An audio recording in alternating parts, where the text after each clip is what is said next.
The Book of Mormon, Alma Chapter 25. Lamanite aggression spread. The seed of the priests of Noah perished as Abinadi prophesied. Many Lamanites are converted and join the people of Anti-Nephi-Lehi. They believe in Christ and keep the law of Moses, about 90 through 77 B.C. And behold, now it came to pass that those Lamanites were more angry because they had slain their brethren. Therefore they swore vengeance upon the Nephites, and they did no more attempt to slay the people of Anti-Nephi-Lehi at that time. But they took their armies and went over into the borders of the land of Zarahemla, and fell upon the people who were in the land of Ammonihah, and destroyed them. And after that they had many battles with the Nephites, in the which they were driven and slain. And among the Lamanites who were slain were almost all the seed of Amulon and his brethren, who were the priests of Noah, and they were slain by the hands of the Nephites. And the remainder, having fled into the east wilderness, and having usurped the power and authority over the Lamanites, caused that many of the Lamanites should perish by fire because of their belief.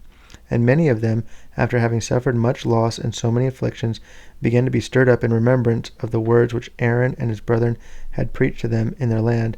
Therefore they began to disbelieve the traditions of their fathers, and to believe in the Lord, and that he gave great power unto the Nephites, and thus there were many of them converted in the wilderness.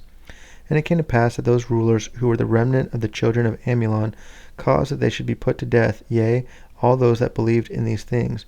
And this martyrdom caused that many of their brethren should be stirred up to anger, and there began to be contention in the wilderness. And the Lamanites began to hunt the seed of Amulon and his brethren, and began to slay them, and they fled into the east wilderness.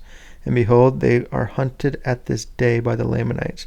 Thus the words of Abinadi were brought to pass, which he said concerning the seed of the priests, who caused that he should suffer death by fire.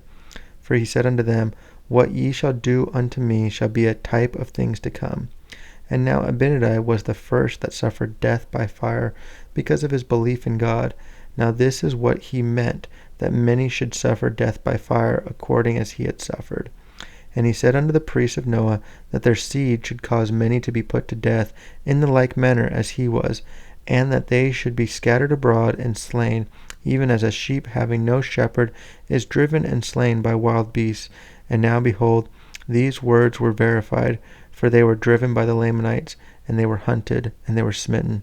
And it came to pass that when the Lamanites saw that they could not overpower the Nephites, they returned again to their own land, and many of them came over to dwell in the land of Ishmael, and the land of Nephi, and to join themselves to the people of God, who were the people of Anti-Nephi-Lehi. And they did also bury their weapons of war, according as their brethren had, and they began to be a righteous people, and they did walk in the ways of the Lord, and did observe to keep his commandments and his statutes. Yea, and they did keep the law of Moses, for it was expedient that they should keep the law of Moses as yet, for it was not all fulfilled. But notwithstanding the law of Moses, they did look forward to the coming of Christ, considering that the law of Moses was a type of his coming, and believing that they must keep those outward performances until the time that he should be revealed unto them. Now they did not suppose that salvation came by the law of Moses, but the law of Moses did serve to strengthen their faith in Christ, and thus they did retain a hope through faith unto eternal salvation, relying upon the spirit of prophecy, which spake of those things to come. And now behold, Ammon and Aaron and Omner and Himni and their brethren did rejoice exceedingly for the success which they had had among the Lamanites, seeing that the Lord had granted unto them according to their prayers, and that he had also verified his word unto them in every particular.